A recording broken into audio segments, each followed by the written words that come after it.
On today's episode of the Unveil Podcast, I have the privilege of sitting down and chatting to Cee McDermott. Cee holds a Doctorate of Philosophy in Integrative Nutrition. She is the founder of Cee McDermott LLC as a Precision Wellness Practitioner. And we dig into what that really means during today's episode.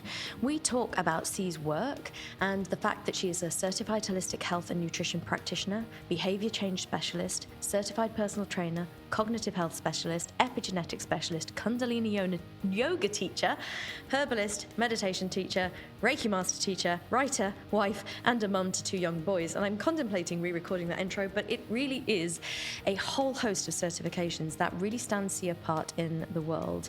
And Cee and I both come from Apeiron's epigenetic training.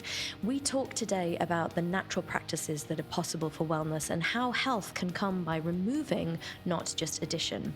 We talk about the things to be aware of that complicate being human and the environment that we live in that adds complexity into how we operate today. We actually dig deep into methylation, so for anyone who's interested in that, today you'll learn what it is, how you can know if it matters, and how to think about it for you. And we talk, of course, about genetic testing in personalized medicine, what we can do, what we can't do, and then the role of energy work and the focus of Kundalini Yoga and meditation to support holistic, whole systems wellness. This is a true tour de force from 2 people who, I will admit, we do geek out in this episode. I think you will really enjoy this if you are fascinated by health optimization, precision wellness, optimization, and all things whole systems human healing. It is so nice to have you with me today, Cee, and I feel like we're going to have a juicy conversation. There's lots of stuff happening in your world, including on the date of recording, I believe your book is actually being released tomorrow, and then lots of things coming up in terms of in the coming months. So today, for our listeners, we're going to do an exploration of all the things, who you are, what you do, all of those sorts of things, and explore what you're offering and how you're serving right now. So as we start, I'd love to just give our listeners an introduction into your life, into your work, and how you serve. Okay, awesome. Thanks so much for having me here first. I really appreciate it. It's great to talk to you again. So my name's Cee McDermott. I'm based out of New Jersey. I work with people remotely. I'm a precision wellness practitioner. So what I focus on is underlying predispositions of genetics as we focus on whole health, longevity, lifespan, health span, and really taking people to the next level. So most of my clients are pretty high achievers. They're usually doing pretty well in many aspects of life, but sometimes the health comes second because there's they're striving for career and family and business. And uh, sometimes the physical health or even the mental health starts to decline as we move into a certain age in life, maybe in your 40s or 50s or even 60s, is generally when that burnout starts to hit. So then we start to look at maybe what was working for you before might not be working anymore, right? So then we take those predispositions and really focus on where we can make actionable change that really fits into people's lifestyles. Because, of course, everyone could eat the most clean diet in the world and you're going to feel good and you're going to, meditate for 2 hours a day and work out for an hour a day and, do all of the things that we kind of know we should be doing to some extent, but it doesn't always fit into people's lifestyles. So where I come in is really helping you focus and narrow the focus into what's going to make the biggest impact for your genetics. And then once you actually get some things in place that make you start to feel better, then we move on to the next step, take it a little deeper. Where can we improve just a little bit more, just that 1%, every day, so that at the end of the year, end of the 5 years, whatever it is your goals are, that's where you're really starting to see and feel the change on a daily basis. So people will have just a little less brain fog, a little more focus, a little more nervous system resilience, something I focus on. So that's my main job, is to really serve people and help them find what best serves their wellness and their health span, which is really just that ability to live not only a long life, but an actual healthy life. Because what good is an extra 20 years at the end of your life if you're not feeling good and you're not moving and you're not able to do the things that you enjoy? And all of our long-term listeners now understand why you're on the Unveil podcast, because everything you said speaks very much to my world, what I do, kind of certain elements of that, kind of like developing these programs based on genetic predispositions and those sorts of things. And I love how upfront your awareness of making it fit to someone's lifestyle is, because you're so right. You could Google this stuff sometimes. Like it's not difficult to know what to do. It is difficult to know how to implement it into your world. And I really love when people are like, yeah, it's not practical to want to have the 75-step morning routine. So it's like 4 hours before you're out the door. So yeah, I love it. Carry on. Sorry, Okay. sometimes there's so much information out there too. I think that can be kind of overwhelming for people, even people that are really just everyday folks, like moving through life. Like, yeah, you can Google it, you can go on Instagram, you can get all the tips and tricks, but where do I implement this into my life? And one size doesn't fit all, So if something so simple that you think you can add to your life, maybe you don't have the space for that. So then we can really, again, focus where you need to and just really distill that information down to something that you can actually digest. Mm-hmm. And so are you always doing like genetic tests on your clients to try and work out their predispositions? So we do like a baseline genetic test, and then I usually do methylation testing as well to see how that is expressing.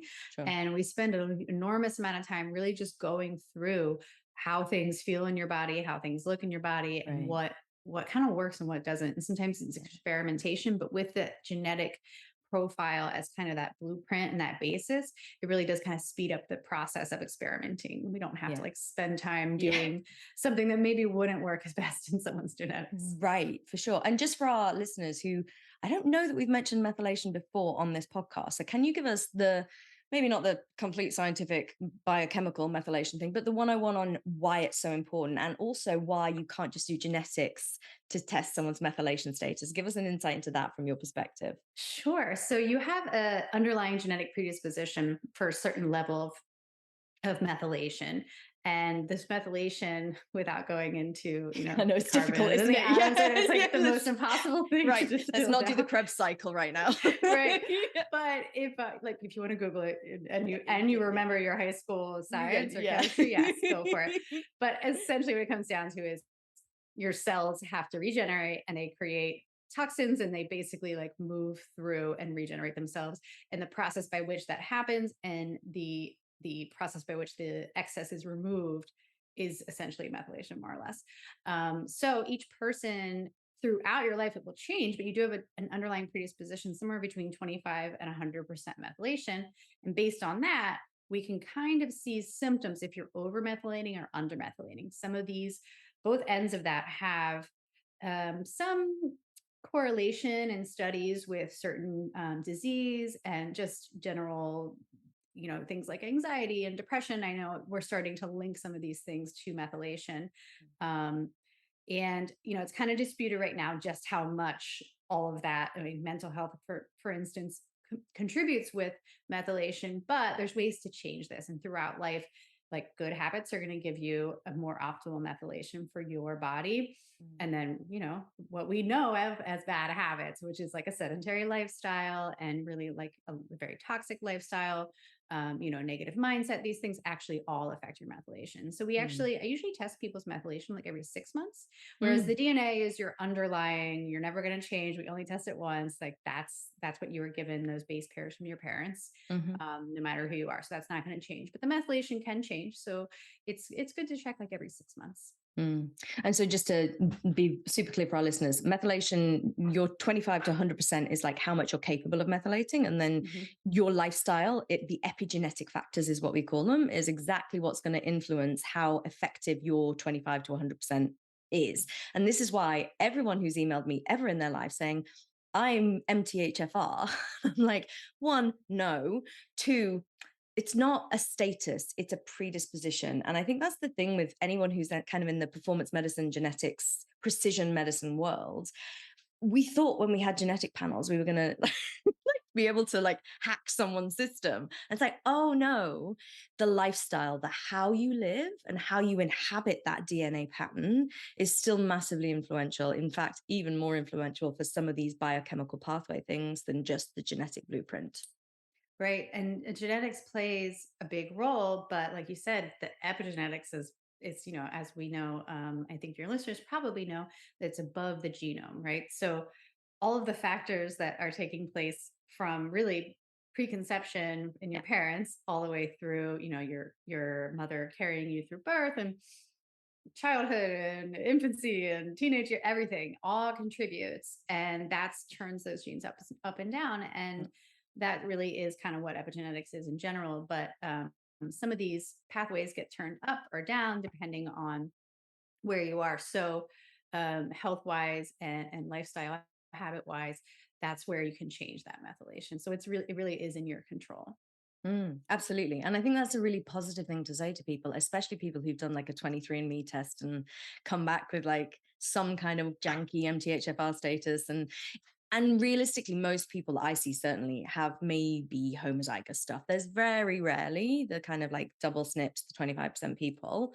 But it is interesting what we're finding in the mental health dynamic. I'm sure you agree in terms of and again, this is Googleable, but be careful of the Google Wild West of like Dr. Google, because the amount of people who says, I know I'm an over methylator because I have all of these symptoms. And I'm like, it's not quite that simple. Mm-hmm.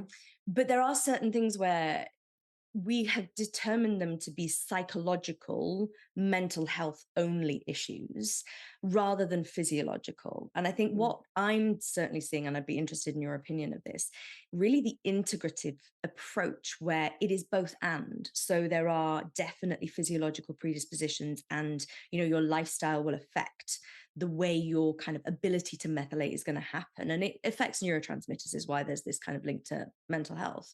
But then this kind of like, there are then mental health stuff that comes in. And so I love the kind of work that people like you do, which is, I'm essentially assuming you're much more supportive as well to someone's internal status, not just telling them what to eat, how to move, all those sorts of things. Right. Yeah. And we can really, I think going back to the mental health, we're learning what, like the yogic sciences and people knew for intuitively for thousands of years. And then we kind of went so medical that we didn't have evidence. So we didn't say, well, the mind and body are connected. It's like the head cuts off. Yeah. It's up here. This is totally separate. The brain's not at all. And then the rest of the body is doing its own thing. I mean, now we are starting to realize with science that there's an enormous difference or correlation. And really, like you mentioned, the neurotransmitters, I think with this new information out about SSRIs and not actually knowing how they work, or perhaps they kind of whether they do. Yeah. Well, maybe they do. It's okay. I'll say it. Yeah. I'll go there. So, yeah. But that information, it's like, now we know where we can look. Now we know where to look at the research and really position the research to look at where are like methylation. What does methylation have to do with mental health? What does the genetic predisposition? Certainly we know that depression runs in families, but it's also very environmental, and our environments run in families as well. Even down to nutrition. Our parents might have given us our base pairs that we find the single nucleotide polymorphisms that we test for. But in addition to that, they gave us our nutrition from childhood, and they gave us, or our guardians, whoever raised us, right? So people will just assume that maybe it's, oh, well, my parents had type 2 diabetes, so I'm going to have type 2 diabetes. While there's a predisposition for something like insulin resistance, it's not a genetic disease. It's a disease of environment. And because you inherit your environment from your parents, you often do things the way that your parents did, even once you have your own family. And, so these are things that it's like, is it genetic, or is it really just that inherited lifestyle? Yeah. Or again, and the both and. And I think sometimes when we in like a more science predisposition world, we like to draw the lines of black and white. And I don't know about you, but I've certainly had to move into being really content with areas of gray. Yes. And it's almost always right? Definitely not so much an or. And we know this not only from research, but intuitively we realize this, right? Sure. Like, I mean, if siblings are raised in different households, they have wildly different incomes or outcomes rather. We know that that's affected, and something like income affects outcomes because you have more access to nutritional food, you have more access to time spent with family, and cleaner environments. We know that these are all connected. So that environmental factor was always such a key part of all of it, really. And it really speaks to the work that you do, because you can't change someone's genetic predisposition, but you absolutely can change their environment. And when we're saying the word environment, we mean the everything that's around them, not just like where they live, but how their life is populated. So I'd love for you to share with our listeners a few of the things that you find yourself doing, perhaps more often. I mean, you've mentioned that you work with these high achievers who maybe are time poor, cash rich, time poor. What are the interventions that you find yourself leaning on most? Like, what's your kind of go-to thought processes when you head into this territory? Yeah, so I think some of the things that we think, I mean, maybe if you think of like a biohacker, you're like, oh, this expensive equipment and testing and things. But really, it comes down to like some time spent in nature, some sunshine, particularly in the morning. Even if you have fair skin, you can get some sunshine in the morning, just absorb that. We know that this increases your melatonin production for that night's sleep. We know it increases your vitamin D. Even if you have low conversion, you're still getting some vitamin D. And we know that time spent in nature is just what the human condition is meant to do. We're not meant to sit inside. So even just opening up your windows if it's warm enough to get fresh air, because we know there's a lot of toxins in the environment. A lot of things, really, really simple things, remove the plastics from your life. These are endocrine disruptors, very simple things that don't necessarily cost anything. And then, of course, once we get kind of more of a baseline with people, we're able to then say, okay, let's add some supplementation. Let's add, you have like a low conversion of this vitamin. So let's add a little more of this, this fruit or vegetable, or let's keep it a little bit lower on the certain types of fats just for your cognitive health and overall longevity. But those are just really the fine tunement, but it's the really simple things like slow down, take a breath, get outside, spend time with your family, spend time with friends. And I really like to focus on cognitive health, but that kind of stems from this nervous system resilience, right? Because our nervous systems were probably, I mean, in my opinion, I don't think our nervous system, the human nervous system, was meant to absorb, 3,000 opinions from Instagram at 6 a.m. before you've had your coffee, there's just a lot of information out there, right? And a lot of it, So much. it's just people's weird opinions. Like, do we need to hear it? Probably not. Like, do I listen to it? Of course, I'm on social media too. But the nervous system is kind of under almost attack. I don't want to, and it's not all negative. It's just a lot of information. So how do you kind of distill that information and regulate it is to really build a little bit of nervous system resilience, right? Like a little bit of strength through whether that's meditation, movement, a combination of the two, just time in nature and stillness. Those are, these are all pretty much free things that you can do. Right. And they're financially free, but they're not free time wise. Like you have to make time for it. But you have to make the time. The time doesn't ever present itself. We really do have to focus on making the time. And I love that you say that these are free, simple things, because I think people have this particularly with the biohacker world, there's this negative perception of it because it costs so much money, and it does. And I am now the head of a massive clinic with loads of bells and whistles stuff, and that's amazing. And our lifeblood is our community. And I think that social connection, time in nature, slowing down is massively underrated in the healing and therapeutic arts, because it's more passive than you'd think. It's like everyone thinks we have to do something, we have to fix the thing. And it's like, how about you just stopped doing? That might actually be the thing that really sets your system in a different orientation to the world. More human being, less human doing. That's a catchy one lately. Right. Well, and I don't know about lately. God, these phrases, like it feels like the world is finally waking up to the stuff. Like I've been in this world, I don't know how long you've been in it, but I've been in this world for like 20 some years. And it's like, we were saying that when I was reading Donna Eden's energy medicine in, I don't know, 2003 or something.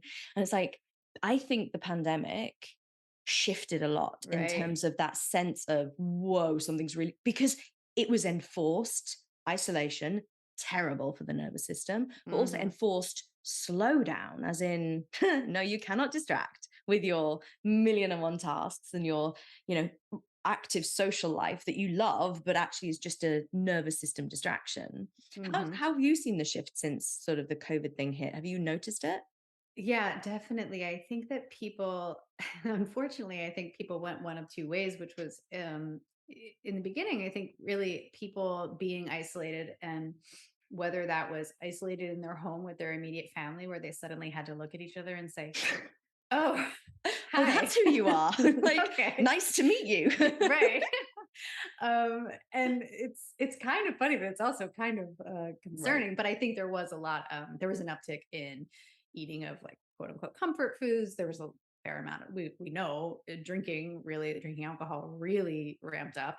Um, but I think a lot of people either entered into that space in the very beginning and then maybe took a look and said, okay, this is too much.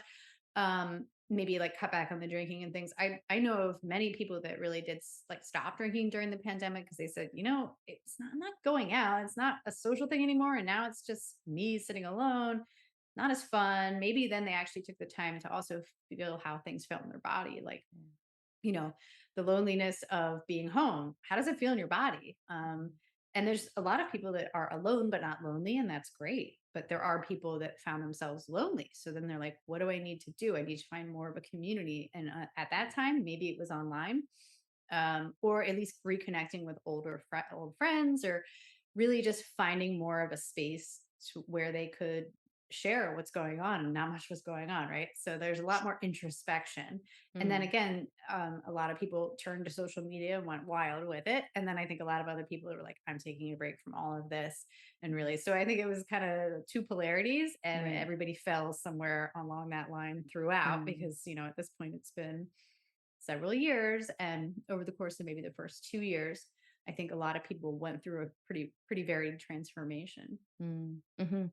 And I saw exactly the same thing. There's that level of disruption to the kind of hamster wheel thing. Hmm. It kind of makes you ask questions. And some people did ask them and kind of made radical shifts. I know so many people, particularly in the UK, which is kind of was my main connection point during those years. It's like people just left London. They were like, I don't want to live in the city anymore. I don't need to Hmm. be here. Look at this. Work happens remotely. We've all functioned. No business have crumbled, and some businesses didn't crumble.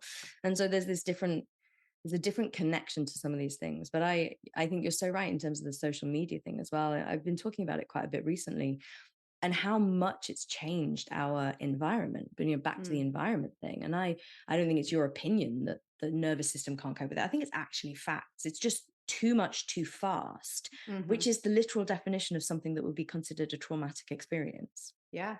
Yeah, absolutely. I mean, I think that's a great way of putting it, is at some point we're really allowing teenagers in particular to Yeah, inflict trauma on themselves yeah. with just unending social media, because Mm. um you know I know I feel like the itch to get my phone every now and then. If I'm in line somewhere, I'm like, gotta look at my phone. And I am very aware of it, and I try to, I go through periods where I'm like, okay, I'm gonna, unplug. I turn off my phone at 7 p.m. It doesn't turn on until 7 a.m. But I'm very strict with that with myself. Mm. Not everybody has that luxury. I am able to do that, which is nice. Mm. But with teens and maybe like people that are even younger, where we know like before 25, maybe all of your impulse control is not fully formed. Mhm. How are we expecting these people to, and these young people, to have any control over that? It really just seems like we're not giving them a fair chance. Yeah, yeah. And I think you're absolutely right. And I don't have children, and I kind of have that, oh God, what a world this is. Because I'm of the generation where this changed. Like, I started in school with like handwriting every essay, and then by the end of it, we were word processing every essay. And it was Hmm. Word back then. Macs were not yet cool. And it's like there's just this sense of like it's shifted in my lifetime. And Hmm. I cannot keep up with TikTok. I don't understand how that thing works. And I'm quite tech savvy, and I just don't want to learn. But if I had another social media, I mean, I'm on Instagram, and the business is on Instagram, the podcast is on Hmm. Instagram, but I'm like you. It's like a dopamine hit. And it is like the people who Hmm. run these companies don't let their children have access to Yeah. the software that they build. I think that says quite a lot about how they're kind of motivated. Pretty telling. But Yeah. yeah. It's a lot like, I mean, I've heard the reference many times recently, is, between social media and maybe actual media, it's the new tobacco. It's the Right. same people marketing it, right? We're marketing it to kids, but we're pretending that we're not. Yes. And And it's the attention grabbing economy. It's that kind of, it is not fair access. And I think people don't realize this for news, for social media. It's not like you're seeing a neutral spread of the things that might be interesting. You're seeing the things that have money being pushed to the top in the attention Mhm. grabbing economy. So the more sensationalized, the more extreme. And again, we're back at those polarities of like, how extreme can we make this? How clickbaity can we make this? Therefore, Mhm. how can we pull people into this vortex and just shift the entire perception around them? Yeah, and also we're really focused on those polarities because that's where the money is earned, right?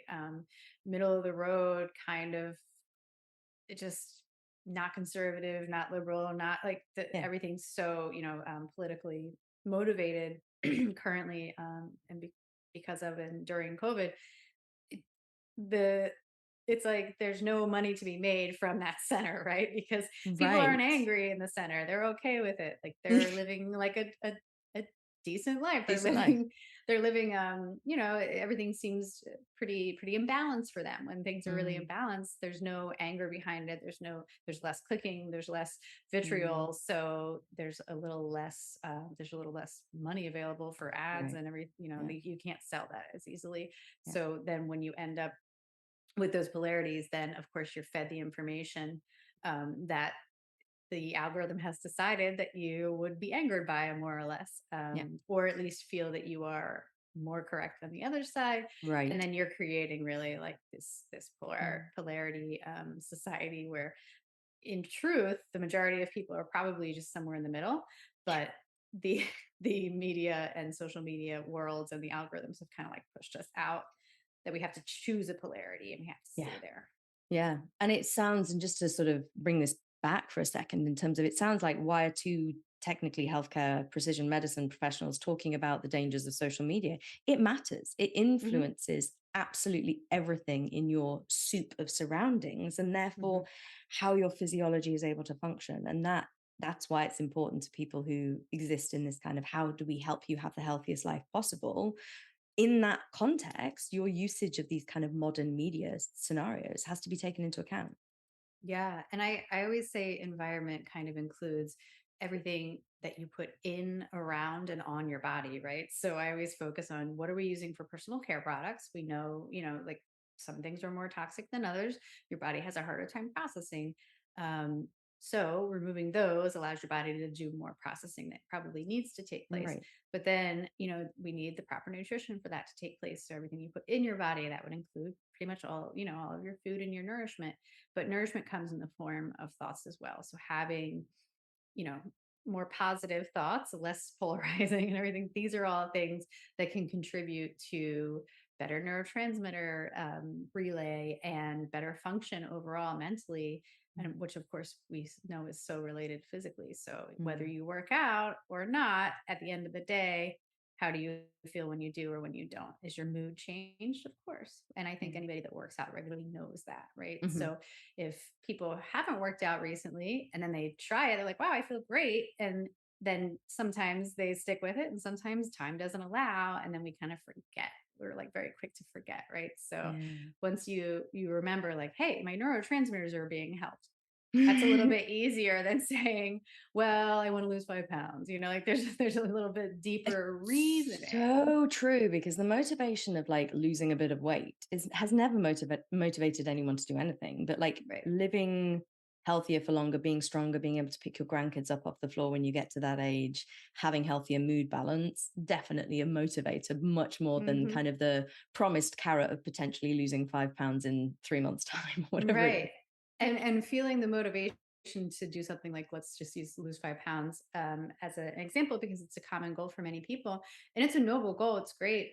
We know that, decreased body weight in certain individuals definitely improves longevity. It's going to help brain function in people that need to lose weight. But at the end of the day, the motivation really comes from actually doing the habits that will allow you to lose weight, as Right. opposed to just, I want to lose weight, I'm motivated to lose weight. You can say that all day, but you need to be Yeah. motivated to do the To habits do the that thing. allow Yeah. you. Yeah. Well, and speaking of motivation and also media, talk to us a little bit about your book that's come out. What is all of that about? What can we find in the book? What's the title? Give us the kind of heads up on the book that you've just released. Yeah, so I wrote a book essentially about epigenetics, but it doesn't get too sciencey. It's not too overly involved in the science of it. It gives you a basic introduction, a very simple but a very foundational look at it. So I talk a little bit about sleep. I talk about environment and nourishment. I talk about movement, spiritual health. So it kind of wraps everything together that I do with clients. And there's a lot of the information that I'm saying is, oh, this is free. This is something you can do, or at least like very affordable thing to do. And this is how you could implement something very small in your life that would make a change in your genetics. Without actually looking at your genetics, there's a lot of things that we know across the board. Genetics help a lot of people, and then, or the majority of people. And then every now and then looking at the genetics makes a huge difference. So really it's a foundational look at exactly how to make your genes express the highest potential that you have in this human experience. Right. So, but very foundational and very, little things to make the big differences. Yeah. And what's it called? Your DNA, your life. Amazing. We will tag this in the show notes because by the time this is released, that will be out and everyone will be able to purchase it. And I love these kind of the explainers, because I think we've mentioned Google a couple of times, but you put genetics or epigenetics into Google and it is like the wild west of like, what on earth am I supposed to do here? It's so complicated. And, I have studied genetics and it is complicated, but then it becomes simple after you've studied the complicated bit in the middle. So you're like, just like synthesizing all of this information for people is definitely a gift. It's definitely one of those things where from trusted sources, because there's a lot of nonsense out there, particularly about certain SNPs and like making everything about your methylation status or making everything about your comp status or something along those lines. It's like, you don't just have one gene or one like gene complex. You've got everything. And the whole group interact with each other. Right. So right. Yes. Yeah, amazing. And yes, like I say, we'll tag that in the show notes to make sure everybody can get their hands on it. But I also know that you've got something else coming up soon. In January, you're launching something much more kind of practical. Why don't you give us an insight into that?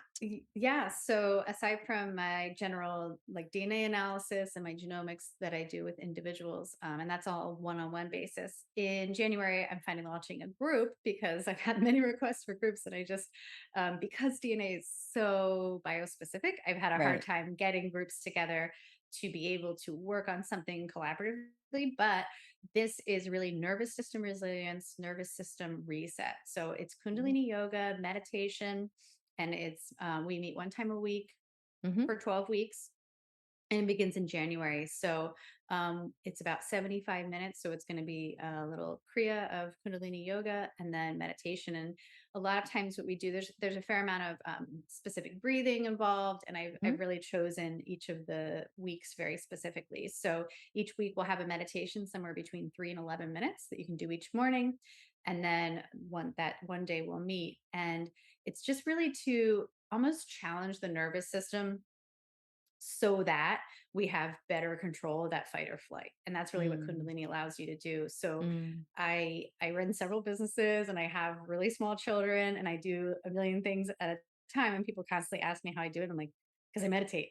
So that is how I really try and really do keep my nervous system in tip top shape. Because if I'm not operating at my healthiest, at my best, and really have the time and space for meditation, then kind of everything crumbles because it has to all be in homeostasis. So when I incorporated Kundalini Yoga several years ago into just my daily life, everything changed for me. And I just want to be able to provide that resource for anybody that is interested in really just making the most of your experiences, good or bad.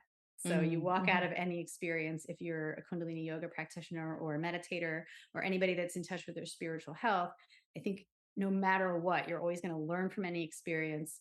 You're going to take something away from it, whether you're right or wrong in the moment, or, like everybody still makes mistakes. No one's perfect, but we're always going to be able to take a little bit more out of each experience. Just to check, you said 3 to 11 minutes meditation. I know. That's 3 to 11 minutes, people. That is like no time at all. Yeah. And big time changes, I promise. Yeah. That sounds fascinating because I have a bit of a resistance to meditation for several reasons. And I will say this for people because it is relevant. Like being with oneself if one has a history of trauma or any kind of complexity, especially physiologically, being with oneself can be the most challenging thing to be with. It can just be really difficult, especially dropping into the physiology. And so any meditation practice that starts at 20 minutes and maxes out at like 2 hours is an instant no for someone like me. I'm like, not going there. And so a lot of the programs which have attempted to make this kind of bite size still get to 10 minutes. Like you don't get much that's less than that. So you're the second person we've had on the podcast talking about this Kundalini Yoga expression and the using of the life force energy and the kind of connection with that, which feels to me a bit more practical than just sit still and do nothing for a bit. Yeah. And I love the kind of 3-minute thing. 3 minutes seems doable to even me. I can sit for 3 minutes just about. Yeah. And well, the great thing about Kundalini is it's kind of for anyone. So it's not your typical vinyasa flow. You're not going to go through poses that look gorgeous on Instagram. It's not going to, it's not going to be in that realm. It's really, a lot of it's seated.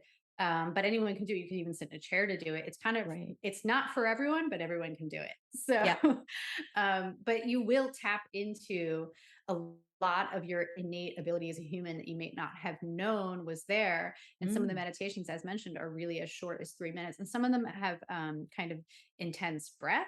And some of them have a little bit like more of a gentle breath. And some of them have just, natural breath that your body comes up with. But there is some mantra which really helps people to focus if they're not into meditating.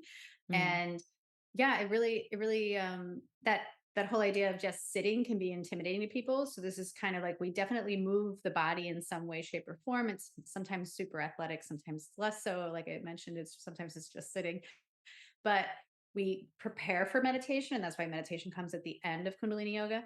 So some of the meditations are 2 hours long, but you can distill them down sometimes as little as 3 and 11 minutes. And that's why the weekly meditations that I include with the program are the short ones, because they're meant to be done either like first thing in the morning or like at your desk at work if you have a break, or in the evening before bed. So we're definitely going to focus specifically on 1 month on sleep and 1 month on movement and 1 month on overall nourishment. So we'll have kind of meditations catered to that.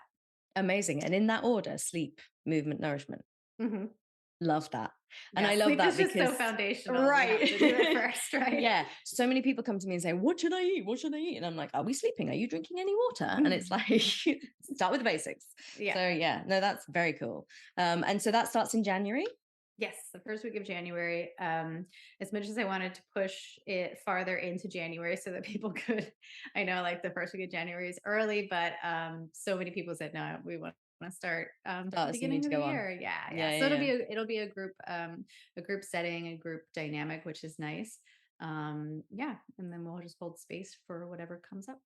Amazing. And again, we'll put the links to that in the show notes so that people can access it and find it and kind of get involved, because things like this where you're led through it and things are done for you always make so much sense, especially in January when you don't want to think about the accountability of a group, and you have I mean, that's part of why people love coaching is you really have that accountability, and that's what you have here in a group, and people are expecting to kind of see your face and just making time for it is kind of, again, like that time never presents itself, right?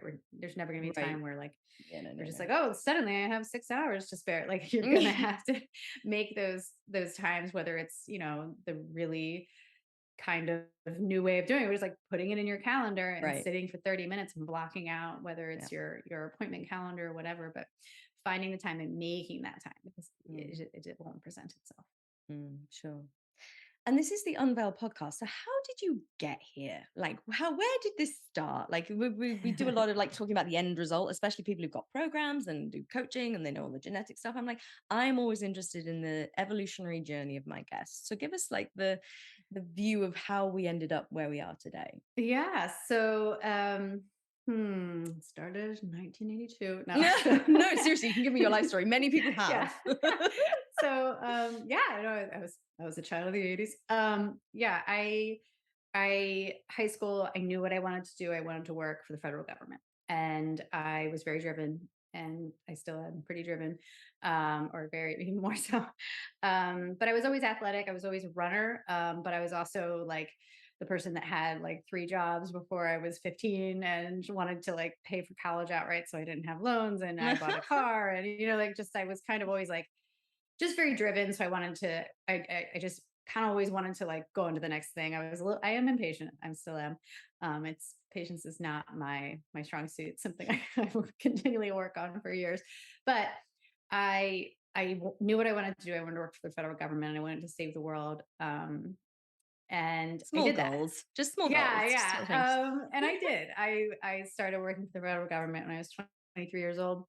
Um, I was very, I was very young and naive, but yeah, I worked there for 15 years, and I did a lot of really amazing things that a lot of it like seems like something out of Hollywood, and a lot of it also something like that would be really boring. And there's kind of, we always say it's like, moments of excitement and like sheer terror and excitement and like amazing, crazy things, followed by like endless hours of paperwork. So, Yes. so that pretty much sums it up. And I did do that for many years. And then I always had kind of the side hustle of being a personal trainer. I taught group fitness. I always have an interest in health and wellness, and I've always been healthy myself. I do not have like some story of real physical transformation as some people do. But yeah, I think I started out with a baseline of honestly of good genetics from my parents and good healthy habits. My mom was kind of crunchy before it was a thing. We never had like sugar cereal. We never once had a juice box, so just coming from that space where I certainly had bad habits. I drank soda in college. I totally drank alcohol in college. Stayed up late. But as I kind of grew up, which I had to do very quickly given my career and the responsibility I had in that job, I really started to focus on my wellness in general. And because it's a very high stress job, I focused a lot on mental wellness in addition to my physical wellness, and working very long hours and not having access to foods or traveling a lot in foreign places. Like you didn't always have access to the things you really need, but when you're young, it doesn't affect you as much. And then, I started in personal training and coaching and everything. And then a few years later, or several years later, I found genetics and really just kind of stumbled across it in nutrigenomics. And I was like, what can I do to prevent cognitive decline, to prevent my family history is one side of my family is like very strongly in like the diabetic range and heart disease. And I was like, okay, so how, I'm very living a very different life than a lot of those people, but I still have their genetics. So what can I do? And then my dad was diagnosed with Parkinson's when he was pretty young. He was only about 52, I think. So I was like, what am I going to do to prevent this? Because clearly that's a debilitating disease. And I was pretty much his care. I still am like one of his caregivers, and really just seeing the world-class doctors, they offered me no information about his nutrition, no information about like genetics of it or anything. So I just kind of went it on my own, and realizing once I had kids that I wanted to make sure they really had the best chance, and that they were given kind of, the best, like for instance, we don't spray pesticides in our lawn. Like we live in New Jersey. It looks ridiculous. Is that okay? Totally fine with me. My kids have less of a chance of getting Parkinson's. So again, you still have to like kind of live in the real world, right? Drives my husband crazy, but Yeah. but he just cuts what he calls the weeds instead of the lawn each week. And that's just a little thing that we do, that we have a little bit less exposure to pesticides, simply because we know that is one of the contributing factors in Parkinson's. And then, of course, I've done all of our genetics to see where the genetics lie for things like heart disease and Parkinson's. And once I introduced that into my practice, it really made such a difference in clients. Instead of just kind of helping them along to say, okay, well, now try this, or that didn't work. How try that? And now, why are you experiencing brain fog from this? Let's check this out. And now, once we have the genetics piece, it's like really just pretty much straightforward. And right away, people are like, I feel such a difference. I had a 55-year-old client who she's like a power lifter for years. but she was just reaching the age where maybe what she was doing didn't work. And we discovered she had a really high propensity for a gluten allergy.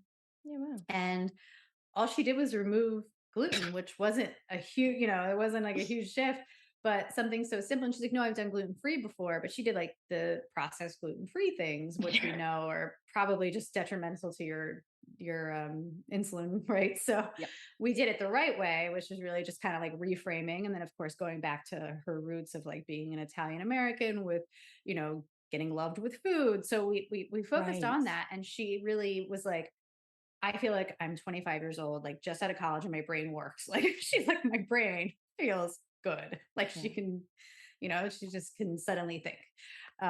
So it's just, that's how I brought genetics into my practice. And it's It's kind the of made all the funniest thing. difference. It's the funniest thing. People who are really sensitive to gluten. I've had a few in my career, less than I wanted. I wanted that to be the easy fix for everyone, I have to say. Yeah. I have had the few in my career where you just take gluten out and it's like their life is transformed and you're like, hmm wow. So yeah, and it's, I think when you have significant reasons to safeguard your health, your father's condition, all that kind of stuff, it really pushes you into this territory of going the extra mile to look after yourself, the no pesticides, hmm etc. But actually, when you get there, it's sort of the simpler way. It's the more natural way. It's the less kind of, certainly less chemical, but just less stuff way. It's like, hmm it's a process of removal rather than a process of addition of all these things. Right. Yeah. And really, there weren't even that many adjustments that needed to be made. It was just Mm, really narrowing down those things with the genetic information that I had is what really made the difference. And now mm, it's just so second nature to myself, my family. yeah. Like Halloween's coming up. I have small children. They're going trick or treating like 3 different times. So it is a struggle, definitely as a parent. Finding that balance because I don't want to completely deny them the social aspect of many things, but our socialization in this country really does include food a lot, and it doesn't necessarily include like delicious, nourishing food. It just kind of includes candy at a certain age. So I'm kind of continually treading the line with that. Oh, you're so But good. My nephew was going around to my mum's house they're in the UK to go trick or treating, and he hasn't really wanted to before, and he's going around this year. And I said, Mum, do you have like stuff in the house for this? She's like, I've got satsumas, and I'm like, no, Mum, candy. Like you actually need sugar, right? Like satsumas, like not gonna cut it. And I said, I know you tried to get away with that one when we were kids, but like mhm, no. So yeah. you're doing better than I am in like encouraging my family into the sugar high. Yeah, Yeah, yeah. I mean, you kind of choose your battles with that, of course. right. And when you send your kids to school, like you kind of lose a little control there, Yeah, which is something I'm constantly reckoning with. But sure. yeah, I mean, it's the little changes, and I know, of course, all of the things that we do in our household, and this same for all my clients is those changes when you have the choice and you have the ability to Right. make those better choices. That's what Yes. the part that matters. And Yeah. then when you don't have as many choices and that maybe that choice is removed, that's the time where the other stuff matters, Mm, so sure. that baseline that you have. Sure. And a few questions that my listeners would not forgive me for not asking. And obviously, we are not doctors. We don't play them on the internet. We are not trying to diagnose or treat anything here. But with your father's condition, have you found yourself recommending specific nutritional stuff? Is it more the toxins that you focused on? Where's your kind of orientation been with that? Yeah, so interestingly, my father had like every environmental predisposition for having Parkinson's, but he was never a boxer. That's like literally the only thing. Right. He just had that all of the exposures that you would Sure. expect. So nutritionally, he ate, I mean, he's still of that mindset, calories in, calories out, and he's very fit and thin. He was a physical laborer his whole life. Mm, So he never had to worry about his weight. So he ate a lot of like baked goods, but as he got older and then like someone wasn't baking them for him, he would buy them at the store. So he's like yeah. the number one culprit of like the seed oils and really like the processed sugars and things. Yeah. So I've been trying my best to wean him off of it. He now lives for a while. He lived in Costa Rica. So it was kind of easy. He was like in the Yeah. jungle. There wasn't a lot Yeah. of choice, but Natural. now he Hmm. lives in Florida. So, Florida is where he lives might be like a slight, it's not New York City. There's a bit of a food wasteland. So a lot of processed foods. So really my thing with him is to really focus on don't eat out of a box, like make it yourself. And then the thing with Parkinson's, I found for him through experimentation, which I haven't found a lot of research around, but it seemed like the types of proteins that he took in would affect if he had any kind of like tremor or restless leg at night. So we 100%. focus on the quality of protein, Yeah. because he's like the guy that would probably eat Costco burgers if you let him. So Right. instead we focus on, grass-fed beef. Yeah. Unfortunately, he is like, unfortunately or unfortunately, however you look at it, he's like healthy as a horse otherwise. Yeah. So he kind of feels like he can eat whatever he wants still. Yeah. Yeah. Yeah. But I think we finally like he's old school, so he's like, whatever I eat doesn't matter. Yeah. Yeah. But I got him to finally like kind of journal it and be like, what does it feel like when you Yeah. eat this? How does it feel when you eat that? And then he did, Yeah. he lived with me and a little bit during COVID, and Mhm. he was eating really well, and he was like, I can like dance around. I have no movement problems whatsoever. I'm like, Yeah. how you're Yeah. eating, Yeah. and not everybody has those resources available to them, but he's Yeah. definitely like on the path of doing that. I got him like a Yeah. food delivery service where he can Yeah. prepare more fresh foods. Yeah. That's a little bit Yeah. better. But really, yeah, and removing any toxins. Like I got him off of tinfoil. I got him off of a lot of the like aluminum deodorants and things that we know the heavy metals contribute to Parkinson's symptoms. So Mm. really just our own. But yeah, when I went to the major medical center with the best movement specialists considered in the world, I would ask about nutrition and they said, no, doesn't make a difference. Just And take it's your so interesting medication. because I've had Parkinson's patients and I too found the protein thing for our listeners. Hmm. It's to do with the amino acids that make the neurotransmitters and the dopamine in particular when it comes to Parkinson's. You will need to work with a professional if you want to go into that nuance. But like C said, you can just start making a diary, and that's enough to understand, when I have that processed sausage, the next day my Hmm. tremor is a hell of a lot worse versus when I have, the grass-fed steak or the, organic chicken or whatever it is. Hmm. The next day I don't have the same symptoms. So diarizing when you have any kind of condition to build that self-awareness is always supremely important. And I do mean diarizing because we can guesstimate when we're just mentally calculating and we're like, oh, it must have Hmm. been that thing that I ate. And it's like, it isn't. Having a food diary is the thing. So yeah. Yeah. Yeah. Huge difference. Yeah. And speaking of that, if people do want to work with you, are you still taking clients? Are you open for clients, one-to-one clients at this moment in time? Yes, I'll be taking clients again in November. Amazing. Just wrapping up with some clients. So yeah, I guess when this airs, Sure. I'll be back at it. Yeah, I usually work with people for 3 or 6 months at a go, and everything's highly personalized. So it's nothing more or less than what you need. We are able to do a lot of testing if people like. We have a lot of information at our fingertips. So yeah, I like to make it very personalized to individuals. And I work with everyone from Navy SEALs, special forces operators. Somehow I found myself in that realm. It's been really quite rewarding because they're so inspiring. And then, yeah, like Olympic athletes, CEOs, and executives. They're just kind of anybody looking just for the ultimate human experience. Amazing. And final question, because we do have a lot of kind of healthcare professionals, etc., who will listen to this and may not have the genetic experience.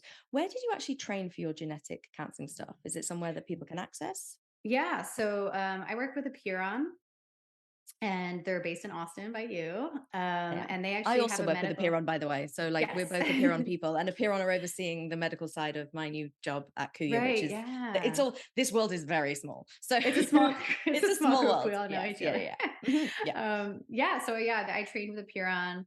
Yeah, and I have written a few algorithms on a cognitive panel for them and everything. So we Sure. work pretty closely. They're awesome, Yeah. and they have really cutting edge like research and really For sure. doing the research themselves. And Yeah. really, just that clinical information is so key. So much insight there. And performance driven genetics panels rather Mhm. than health risk genetic panels, which Right. is why have always loved them, because I find that you can, go on those kind of 23andMe risk report things and you diagnose yourself with every condition under the sun before you click off. And it's like, whereas performance genetics is using the cutting edge research. And there's a lot of it that's still in weight loss and stuff like that, because it's where the Mhm. research has been done, but using that cutting edge research with people who are really aware of the biochemical pathways and see it as a whole systems thing rather than micro focusing on one SNP. So the reports Yeah. that you get from Apeiron, you can segment them, but you can also do like the full suite of reports, including, detox potentials and all those kinds of things, and more coming out very soon, which Hmm. get very interested in, including sort of the pharmacology reactions and clearance. Yeah. A lot of the metabolic pathways for pharmacological things. And like I said, I have a cognition one, and I've actually added a stress management one to my protocol. So that's what all Amazing. of my clients get, the full gamut. It actually ends up being an 84-page report. So Right, a it lot of is. No, someone information. said to me the other day, can I print this off? I'm like, you may want to save the tree that you'll use, because it's a lot of information, and it's a lot of, some of it's not relevant. A lot, it's very personalized. It's what nutrient needs you have, like literally vitamin and mineral needs. And with these new kind of things, it's getting very, very exciting. And, these are the panels that we use at Kuya, and we very much use them in exactly the way you do, like a creating bespoke, holistic, whole systems wellness that's incredibly personalized and avoids kind of probably several months of experimentation of, is this going to make a difference?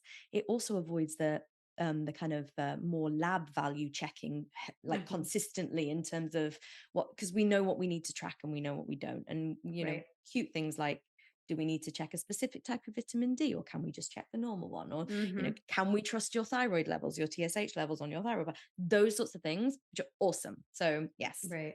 Yeah, definitely really just narrowing that focus is what really allows us to get to not only root cause of physical condition, but also like root, like what are you trying to achieve and why? And that's what the coaching between 3 and 6 months allows us to do, because we're really cutting out a lot of that guesswork. Yeah.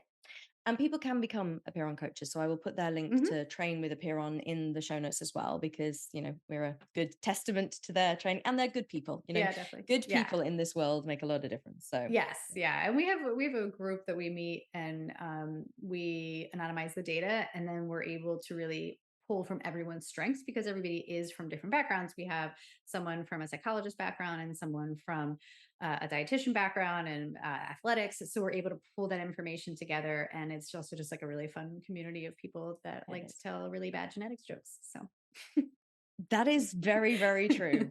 And also have genetic in-house competitions of like who's got the worst or the best or the varieties, or who's managed to hack their genetics with the thing that's it's a whole world. And we probably think we're funny and nobody else does, but no, the jokes do not transfer. They don't, do they? It's like coach jokes, like they're really funny to coaches, but not like so definitely.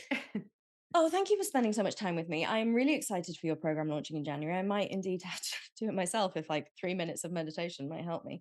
And I'm going to make sure that I get your book, because it's going to be out before any of my listeners will hear this. And I really feel like having those digestible things to give to people and to like share is something that's super important. So thank you for doing what you do in this world. Thank you so much. I appreciate it.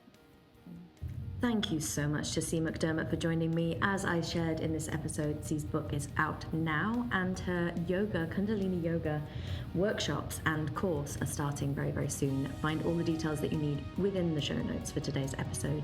As ever, if you'd like to join the Unveil community, head to unveilcommunity.com, and you can find out more about the work we do at Kuya with the very precision genomics that I have been talking in this episode to Cee about at kuya.life. And with that, all that's left to say is that if you found any value at all from this episode, please like, subscribe, and share with your friends. And I will see you next time on the Unveil Podcast.